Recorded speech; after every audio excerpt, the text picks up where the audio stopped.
श्राद्ध पक्ष की दसवीं, एकादशी और द्वादशी, इन 3 तिथियों पर एक रोटी में थोड़ा सा मीठा रखकर सोमप पितृ का नाम लेकर यदि गाय को खिला दिया जाता है, तो अगर कोई पूर्वज प्रेत योनि में भी पड़ा हुआ होता है, भटक रहा होता है, जिसको पिंड नहीं मिला, जो अचानक मर गया होता है, अधोगति में चले गया होता है, उस जीव की मुक्ति 10वीं श्राद्ध पक्ष की, एकादशी श्राद्ध पक्ष की और द्वादशी श्राद्ध पक्ष की, ये 3 दिन सोमप पितृ का नाम लेकर रोटी में, पूड़ी में मीठा रखकर अगर गाय को खिला दिया जाता है, ये 3 दिन तक, तो वो पितृ कभी भटकते नहीं है, उनको मुक्ति प्राप्त हो जाती है, मोक्ष में। पितृपक्ष को हम समझे। किसी ने कहा नखून मत काटना, किसी ने कहा नया कपड़ा मत लेना, पितृपक्ष में 16 दिन नए कपड़े नहीं लेना चाहिए, कोई कहे ये नहीं करना चाहिए, कोई कहे मकान का मुहूर्त, कोई कहे ये मुहूर्त, कोई कहे वो मुहूर्त, कोई कहे अच्छा काम करने के लिए मत जाओ, अच्छा मंगल कार्य के लिए आगे मत बढ़ो। शिव महापुराण की कथा कहती है कि पितृ बुरे नहीं होते हैं,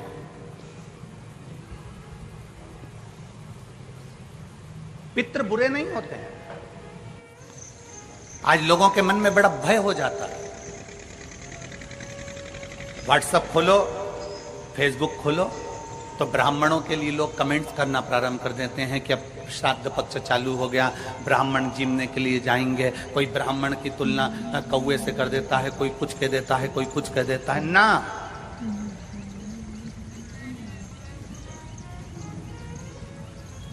गायत्री करने वाला ब्राह्मण, वेद पाठ करने वाला ब्राह्मण, संध्या करने वाला ब्राह्मण की तुलना किसी साधारण से नहीं होती, उसकी तुलना तो स्वयं नारायण और ब्रह्मा से होती है, स्वयं नारायण और ब्रह्मा से होती है। किसी ने कहा कि तुम अभी नया वस्त्र मत लो, पितृपक्ष चल रहा है, नया काम मत चालू करो, पितृपक्ष चल रहा है। श्राद्ध का मतलब क्या है? श्राद्ध का मतलब है आपकी पूर्ण श्रद्धा, आपका पूर्ण विश्वास, आपका पूर्ण भरोसा, पूर्ण श्रद्धा, पूर्ण विश्वास, पूर्ण भरोसा।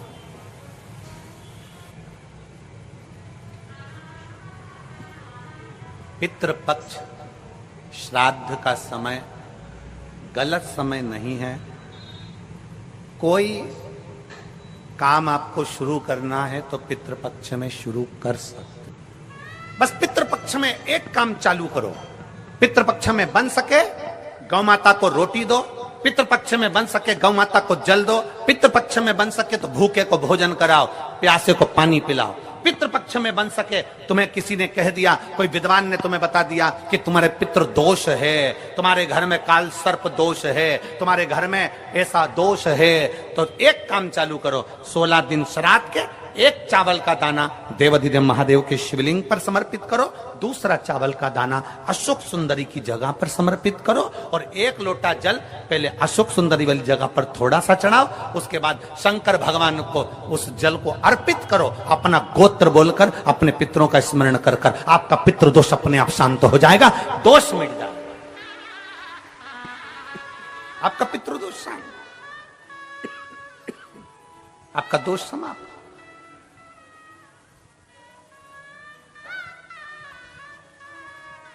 एक चावल का दाना शिवलिंग के ऊपर, एक चावल का दाना अशोक सुंदरी, और जल कहां चढ़ाना है? पहले जम के बोलो जरा, आवाज नहीं आई, जम के बोलो जरा, अशोक सुंदरी की जगह। और फिर जल कहां चढ़ाना है?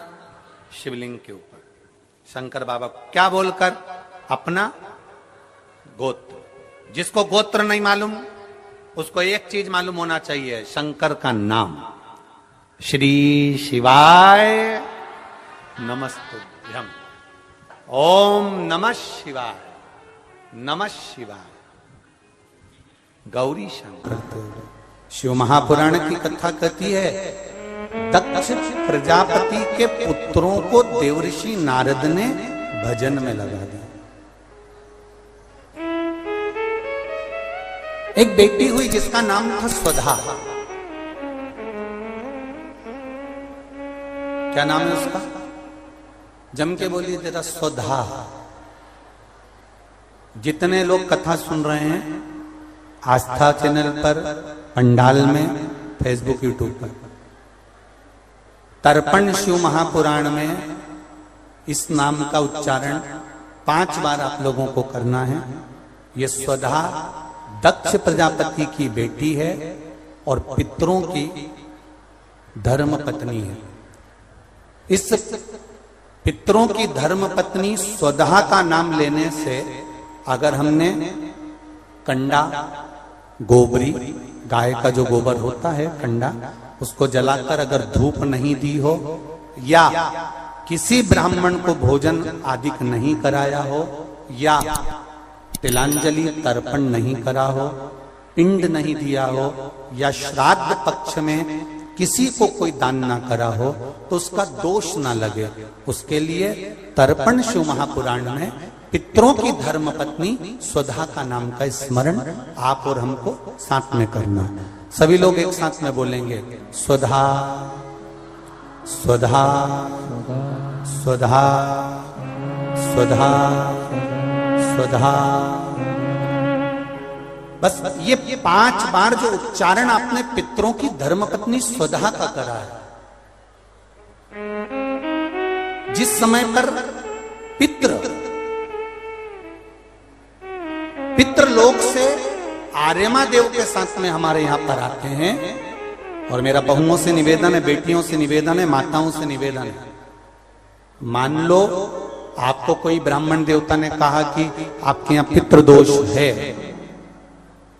आपको कह दिया कि पितृदोष है, तो आपको घबराना नहीं है कि महाराज जी मुझे क्या करना पड़ेगा। पितृदोष है, एक चावल का दाना घर में से लीजिए, हथेली पर रखिए, पानी का जो मटका होता है, हंडा होता है, पानी का जो मटका है, हंडा है, जहां पर रसोई घर में तुम पानी रखते हो, उस हंडे के पास में, मटके के पास में उस चावल के दाने को लेकर जाइए, अपने पितरों का स्मरण कर कर स्वधा स्वधा स्वधा स्वधा स्वधा 5 बार बोलकर शंकर भगवान के शिवलिंग पर, तुम्हारे घर में शिवलिंग हो तो घर में, और अगर मंदिर में शिवलिंग हो तो मंदिर में, उस चावल के दाने को चढ़ा दीजिए। कैसा भी पितृदोष होगा समाप्त हो, मात्र स्वधा का स्मरण बहुत।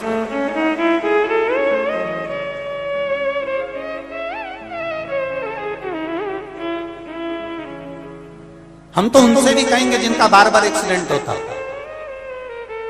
जो बार बार गिरते पड़ते रहते हो, बार बार एक्सीडेंट होता हो, बार बार उनको चोट लगती हो, बार बार, और उनको भी कहेंगे जिनको सर्दी की बीमारी या दमे की बीमारी या श्वास की बीमारी, उनसे भी कहेंगे कि श्राद्ध पक्ष में एक चावल के दाने का प्रयोग स्वधा नाम से अवश्य करें।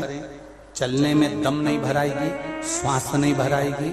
और दूसरा, जो सर्दी का जिसको कोटा होता है, बार बार सर्दी हो जाती है, निमोनिया हो जाता है, कफ बना रहता हूं, उनके लिए भी स्वधा नाम का स्मरण। महाराज स्वधा नाम का स्मरण। दक्ष प्रजापति के घर में बेटी का जन्म हुआ जिसका नाम था स्वधा। स्वधा का जन्म लेते ही स्वधा श्वेत वस्त्र को धारण करती थी।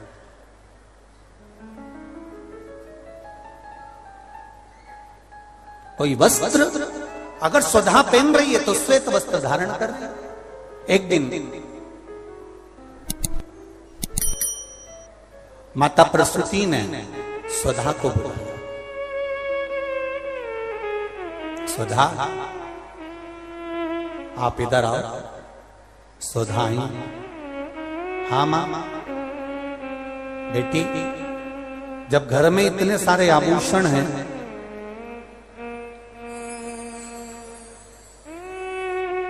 और घर में इतने सारे आभूषण जब रखे हुए हैं, तो तुम उन आभूषणों को धारण क्यों नहीं करते? उन आभूषणों को क्यों नहीं पहनते? घर में इतने सारे वस्त्र रखे हैं, तो तुम उन वस्त्रों को धारण क्यों नहीं करते?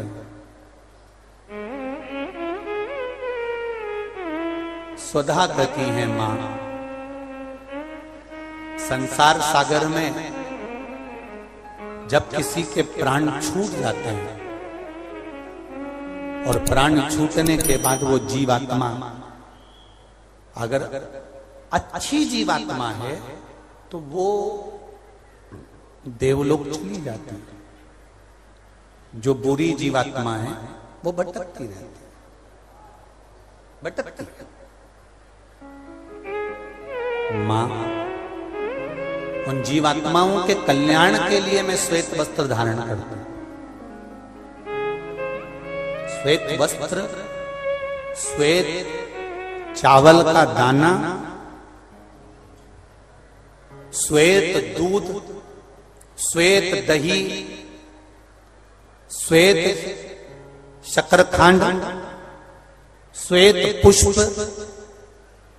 श्वेत जनेऊ, श्वेत वस्त्र, ये मेरे शंकर भगवान को अति प्रिय लगते हैं। उसका कारण है कि उनको पितरों को मुक्ति देना पड़ती है, पितरों को मोक्ष देना होता है। आज एक प्रश्न किसी ने सीहोर ऑफिस में भेजा है कि गुरुजी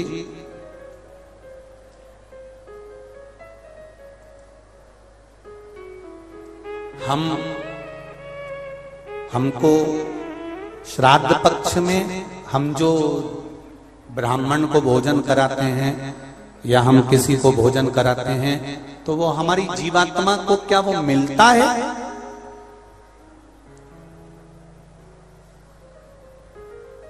क्या विचार है भाई अशोकनगर वालों, बोलो जरा जल्दी से। प्रश्न भेजा है किसी ने। हम अगर किसी ब्राह्मण को भोजन करा रहे हैं, हम किसी को भोजन दे रहे हैं तो वो हमारी जीवात्मा को मिलता। 3 प्रश्न हैं और तीनों प्रश्न का उत्तर जरा देखिएगा, बड़ा ध्यान रखना। और जिसने प्रश्न करा है उत्तर प्रदेश से वो ध्यान से सुनना भाई। हमने ब्राह्मण को भोजन कराया, हमने संत को भोजन कराया, हमने गुरुजी को भोजन कराया तो वो मिलेगा। पहले तो ये अंदाजा करिए कि आप भोजन दादा ससुर के नाम से करा रहे हो तो दादा ससुर का नाम लेना पड़ेगा। बोलो सही है कि गलत है? गोत्र बोलना पड़ेगा। उसका कारण क्या होता है कि हमने पत्र लिखा और ये पत्र लिखकर हमने इसको मोड़कर हमने वो डाकघर के डब्बे में डाल दिया। हमने नाम लिखा, पता लिखा, पिन नंबर लिखा, एड्रेस पूरा लिखा, मोबाइल नंबर पूरा लिखा और हमने डब्बे में डाल दिया। अब पूरे अशोक नगर में चौराहे चौराहे पर ढेर सारे डाकघर के डब्बे लगे। इन सब डब्बों में से चिट्ठी इकट्ठी होती है, एक जगह पर आती है, बड़े डाकघर में पहुंचती है, बड़े डाकघर में से छटकर फिर एड्रेस पढ़ा जाता है। एड्रेस में तुम्हारा नाम पढ़ेगा, बाद में पहले ये पढ़ेंगे कि पिन नंबर क्या है, फिर पढ़ेंगे कि शहर का नाम क्या है। उसमें लिखा होगा गुना और गुना का पिन नंबर डाला होगा तो चिट्ठी को छाट छाट कर अलग रखते जाएंगे। अब गुना में ये चिट्ठी बड़े डाकघर में जाएगी, बड़े डाकघर में चिट्ठी पहुंची गुना के। अब वहां पर बैठकर छाटा गया कि बजरंग कॉलोनी के पास कौन रहता है, तो एलआईजी के पास कौन रहता है, तो चारभुजा नाथ जी के पास कौन रहता है, तो राजेश्वर मंदिर के पास कौन सा रहता है, कौन से वार्ड में रहता है, उसको छाट कर अलग रखा जाएगा। फिर वहां के डाकघर वाले व्यक्ति को, उस डाकिया को वो दिया जाएगा और उससे कहा जाएगा कि ये चिट्ठी पहुंचा दो। अब जरा प्रोसेस देखिए, डाली थी अशोकनगर में, इतने सारे डब्बों में इकट्ठी होकर एक डब्बे की चिट्ठी एक जगह पर इकट्ठी हुई बड़ी डाकघर में। वहां से इकट्ठी होकर फिर दूसरे डाकघर में गई, वहां से फिर धीरे धीरे डिवाइड होती चली गई। उसी तरह तुम्हारी लिखी हुई डाकघर की चिट्ठी जब वहां तक मुंबई पूना तक जा रही है और सही जगह नाम और एड्रेस है तो सही जगह पहुंच रही है। उसी तरह अगर श्राद्ध पक्ष में तुमने ब्राह्मण को भोजन कराया है, नाम और गोत्र लेकर कराया है, तो वो उस तक पहुंचता ही है, ये निश्चित है, उस तक पहुंचे। फिर दूसरा प्रश्न किया उसने, गुरुजी से पूछ के बताना कि गुरुजी तो कथा में कहते हैं कि मनुष्य की योनि छूटने के बाद फिर कौन सी योनि मिलती है किसको मालूम। ये गुरुजी ने कथा में कहा। तो हम भी नहीं कह रहे झूठ कि हमने कथा में नहीं किया, हमने कहा। तो उसने प्रश्न करा, अगर वो दूसरी योनि में होगा तो तुमने जो भोजन दिया, हो सकता है वो सांप बन गया, चींटी बन गया, झिंगूर बन गया, शेर बन गया, तो वो खीर पूड़ी खाएगा क्या? और पंडित जी को तो खीर पूड़ी खिलाने का बोलते हैं। फिर जब वो दूसरी योनि में पहुंच गया तो उसको खीर पूड़ी कैसे मिली? पंडित जी से, गुरु जी से पूछ के बताओ। तो हमारा निवेदन है, जब हम यहां से रुपया अमेरिका भेजते हैं तो वहां हमारा इंडियन पैसा नहीं होता, वहां डॉलर में चेंज हो जाता है। उसी तरह खीर पूड़ी भी डॉलर में चेंज हो जाती है, जैसा वो खाएगा वैसा उसे मिल जाएगा। जब भारत की करेंसी, भारत का पैसा यहां से डाला आपने अमेरिका, तो अमेरिका में बदल गया। आपने ऑस्ट्रेलिया डाला, वहां में बदल गया। आपने कहीं डाला, नेपाल ले गए तो नेपाल की करेंसी में बदल गया। जब यहाँ का रुपया वहां पहुंचकर वहां के रुपये में चेंज हो जाता है, तो हमने जो खीर पूड़ी ब्राह्मण को दी है और तुम्हारे यहाँ का वो जीव सांप बना कि झिंगुर बना कि शेर बना कि गीदड़ बना, उसको उस रूप में जो वो खाता होगा उस रूप में मिल जाता। डॉलर चेंज, यहाँ की खीर पूड़ी चेंज, वहां जाते से।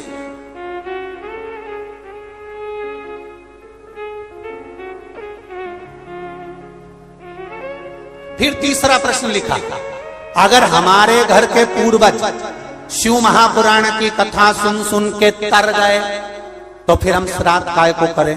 उनको तो मिलेगा ही नहीं, वो तो वैकुंठ पहुंच गए, फिर उनको श्राद्ध में भोजन कराने से मतलब क्या? तो हमारा इतना सा कहना है, यूपी वालों जो तुमने प्रश्न करा बहुत जोरदार करा रे, तो एक उत्तर और अच्छे से सुन लो कि मान लो तुमने अगर श्राद्ध में भोजन कराया और तुम कह रहे हो उनका तो मोक्ष हो गया शिव पुराण सुनकर, फिर श्राद्ध करने से कौन सा फायदा? तो तुम भोजन कराओ, ये भोजन का फल वहां जाएगा। जैसे तुमने कोई सामान या रुपया मुंबई भेजा तुम्हारे रिश्तेदार किया, और मुंबई में रिश्तेदार का मालूम पड़ा कि उनने घर छोड़ दिया या वो कहीं चले गए या वो कहीं समाप्त हो गए, तो वो रुपया, वो सामान तुम्हारा वापिस तुम्हारे पास आ जाएगा। तो तुमने जो पुण्य करा है अगर उसने नहीं लिया तो वो पुण्य तुम्हारे खाते में वापिस आ जाएगा। इसलिए कि